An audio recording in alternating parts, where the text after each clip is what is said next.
నమస్తే, welcome to our channel. నేను మీ పద్మావతి. ఈరోజు మనతో పాటు ప్రముఖ ఆధ్యాత్మికవేత్త మరియు డాక్టర్ ముల్లపూడి సత్యనారాయణ గారు ఉన్నారు. మరి ఆయనతో మాట్లాడేద్దాం. నమస్కారం గురువుగారు. నమస్కారం మా పద్మావతి. గురువుగారు, మనకి లాఫింగ్ బుద్ధ గురించి చెప్తారు. అయితే మనకి మనసు ప్రశాంతంగా ఉండడానికి మరియు మనం చేసే అన్ని పనులు కూడా కార్యసిద్ధిని గాంచడానికి మనకి లాఫింగ్ బుద్ధని ఇంట్లో పెట్టుకోండి అని చెప్తారు. అయితే ఇక్కడ నాదొక క్వశ్చన్ అండి. కొంతమంది కారులో పెట్టుకుంటారు, కొంతమంది వ్యాపారం చేసే చోట్లో పెట్టుకుంటారు, లేదంటే కొంతమంది ఇంట్లో దేవుడి గదిలోనో లేకుంటే హాల్లోనో మనకి పెట్టుకుంటూ కనిపిస్తూ ఉంటాయి. అన్నిటికీ ఒకటే లాఫింగ్ బుద్ధ ఉంటుందంటారా, లేకుంటే ఒక్కొక్క స్థానానికి లేదంటే అక్కడ ఉన్న పరిసరాలకు తగ్గట్టుగా ఒక లాఫింగ్ బుద్ధ ఉందంటారా? ఏది పెట్టుకోవడం ద్వారా మనకి మరింత కలిసి వచ్చే అవకాశం ఉంటుందంటారు? ఈ లాఫింగ్ బుద్ధ అంటే ఏంటో కాదనమాట. ఇది మనకి తారాదేవి అంటే గౌతమ బుద్ధుడు ఏమయ్యాడంటే లేడీ తారాదేవి అంటాం. దశమహావిద్యల్లో ఒకటైనటువంటి తారా అమ్మవారు నవ్వుతూ ఉంటుంది. ఆ తారా సాధన అనేటటువంటిది గౌతమ బుద్ధుడే చెప్పాడు. బౌద్ధ మతంలో ఈ గౌతమ బుద్ధుడిని లేడీ తారాగా ఆడతారాదేవిగా గుర్తిస్తాం అనమాట. ఆయన్ని పూజ చేస్తాం. ఆ తర్వాత లాఫింగ్ బుద్ధాల్లో రకరకాల షేప్స్ ఉంటాయి. ఇలాగ ధ్యానంలో ఉన్నట్టుగా ఒకటి, ఇలా బాగా ఎక్కువ నవ్వుతున్నట్టుగా ఉంటాయి, ఇంకోటేమో కొంచెం నవ్వుతున్నట్టుగా ఉంటాయి. ఇలాంటి ఇక్కడ కాన్సెప్ట్ ఏంటంటే, మా గురువుగారు అయినటువంటి అనంతలక్ష్మి గారు, ఆమె మీ ఇష్టం అమ్మ, ఒకసారి ఇంటర్వ్యూలో ఆవు దొడలు పెట్టుకోవచ్చు అని, తర్వాత బొమ్మలు, తర్వాత ఇది తాబేలు బొమ్మ, ఈ లాఫింగ్ బుద్ధ బొమ్మ, ఇలాంటి బొమ్మల గురించి అడిగినప్పుడు లక్ష్మీదేవి బొమ్మ, ఇంకా రకరకాల అన్ని బొమ్మలు ఉంటాయి కదా, అడిగినప్పుడు ఆవిడేముంది, ఒక పండితుడు చెబుతూ షాప్ అడ్రస్ కూడా చెప్పాడు అని నవ్వి, మీరు కొనుక్కోకపోవడం మీ చేతిలో ఉంటుందమ్మా, మీ ఇష్టం, అది మా ధర్మం మేము చెప్తాం అన్నారు. అంటే ఇక్కడ ఏమైపోద్దంటే, ఈ అందరూ వేలం వెర్రిగా వెళ్ళి బొమ్మలు కొనుక్కోవడం, ఇళ్లల్లో పెట్టుకోవడం చేస్తున్నారమ్మా. ఈ లాఫింగ్ బుద్ధాన్ని కొంటారు, కొన్ని రోజులు ఇంట్లో పెట్టుకుంటారు, షోకేసుల్లో పెట్టుకుంటున్నారు. పెట్టుకొని మళ్ళీ ఎవరో ఒకళ్ళు వస్తారు, ఈ లాఫింగ్ బుద్ధ ఉండకూడదు అని చెప్తారు. దాన్ని తీసేసి ఏ చెట్టు కింద పుట్ట కింద పడేస్తున్నారు, చెరువులోను. అసలు దాని స్టోరీ చెప్దాం మనం. తారాదేవి అంటే ఎవరంటే దశమహావిద్యల్లో ఒకటి కదా.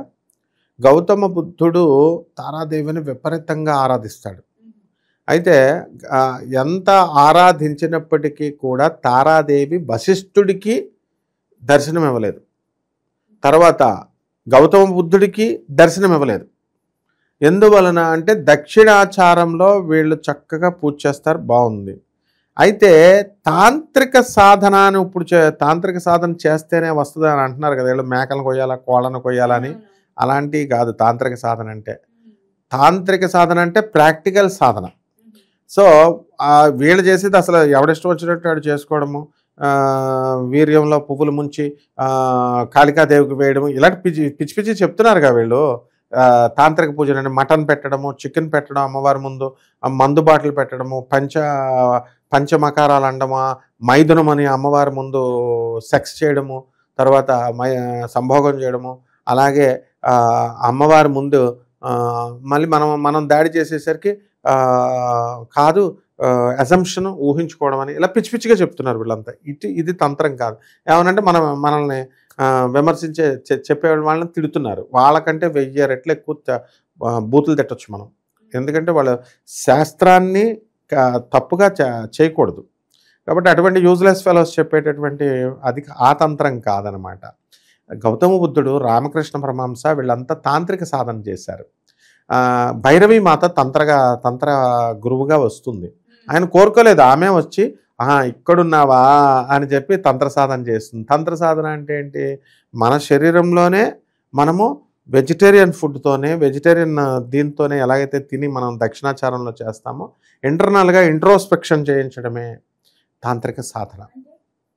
అంటే అంతర్ముఖం. అంటే ఇప్పుడు మనము నేను చెప్తాను నీకు బాగా అర్థమయ్యేలా. ఒకసారి పోతులూరు వీరబ్రహ్మేంద్ర స్వాముల వారి శిష్యుడు సిద్ధయ్య, నీకు తెలుసు కదా. ఆ సిద్ధయ్య ఏం చేస్తాడంటే జనమంతా వీరబ్రహ్మేంద్ర స్వామి వారి దగ్గరికి వస్తారు. వచ్చేసరికి సిద్ధయ్య అంట్లు తోముతున్నాడు. ఆ బయట తోముతున్నాడు కానీ లోన పాచి అంతా అలాగే ఉంచేసాడు. ఇంకొన్ని గిన్నె అన్నం వండిన గిన్నె నిన్నటిది లోపల తోమట్ల, బయట మాత్రం చక్కగా తోమేసి కడుగుతున్నాడు. అరే మీ శిష్యుడు పిచ్చెక్కింది, మీ శిష్యుడు ఎంత మూర్ఖుడో చూడండి సిద్ధయ్య, లోన ఎలా అన్నం వండుకుంటామండి, లోన తోమకుండా నిన్నటిది పాచి ఉంది కదా బయట తోముతాడు ఏంటండి బాబు అంటే, సిద్ధయ్యకి అన్నీ తెలుసు, మీకోసమే అలా చేస్తున్నాడు, మీరు ఏం చేస్తున్నారు, పై స్నానం చేస్తున్నారు మీరు సోపులు వేసి ఇవన్నీ వేసి, మరి లోన ఎవరు చేస్తారమ్మా, మనసులో కుళ్ళు కపటము ఇవి. సో ఇది అందుకని మీకు చెప్పడం కోసమే చేశాడంటే ఇదే స్వామి వివేకానంద కూడా చేస్తాడు, రామకృష్ణ పరమహంస చెప్పినట్టుగా. అంటే మనందరం అదే తంత్ర సాధన అంటే లోపల మనకి ఏముంది, అసలు లోపల జరిగే ప్రాసెస్ ఏంటి, అసలు ఇంటెస్టైన్స్ ఉన్నాయి, పేగులు ఉన్నాయి, ఇమ్యూనిటీ ఉంది, లివర్ ఉంది, ఇవన్నీ ఉన్నాయి. సో ఇవన్నీ ఈ ఫంక్షనింగ్కి ఈ మెటబాలిజంని ఇదంతా కూడా మంత్రోక్తంగా గురువు ఇచ్చినటువంటి మంత్రం, ఓం నమః శివాయ మంత్రం ఇచ్చారనుకో, గురువు ఏదైనా మంత్రం ఇస్తే ఆ మంత్రం చదివేస్తున్నాం అంతే. ఆ మంత్రము ప్రతి గ్లాండ్ లోపల ఎలా పనిచేస్తుంది అన్నది మనం తెలియాలన్నమాట. అదే తంత్రం. అంటే ఇప్పుడు టీ కాసుకుంటాం, టీ పాలే పెట్టాలా, నీళ్ళు పెట్టాలా, పౌడర్ వేయాలా, మరిగించాలా, షుగర్ వేయాలా, దించాలా అన్నాం, ఇది మంత్రం. నిజంగా కాసి చూపించడాన్ని తంత్రం అంటాం అనమాట. అంటే ఇప్పుడు అందరూ మూలాధార చక్రాన్ని పగలగొట్టేస్తున్నాను, ధ్యానం చేసేస్తున్నాను, మణిపూరక చక్రం పగలగొట్టేస్తున్నాను, అనాహత చక్రం చక్ర శోధన అయిపోయింది, నాకు చక్ర విచ్ఛేదనం అయిపోయింది, నాకు కొండల్ని విచ్ఛిన్నం అయిపోయింది, 1000 పటాలు కనబడిపోతున్నాయి నాకు అని ఆ బ్యాచ్లో ఎక్కువ ఉన్నారు. మనసు రమణ మహర్షి వచ్చేసాడు, మాకు ఆనందం, ఇంకా బ్రహ్మానందం వచ్చేసింది, మాకు చైతన్య శక్తి కదిలిపోతుందని అన్నారు. చూడు, వీళ్ళు ఎవరికి చెప్పేవాళ్ళకి ఎవరికి జరగదు, ఎందుకంటే వివేకానందుడికి జరిగింది.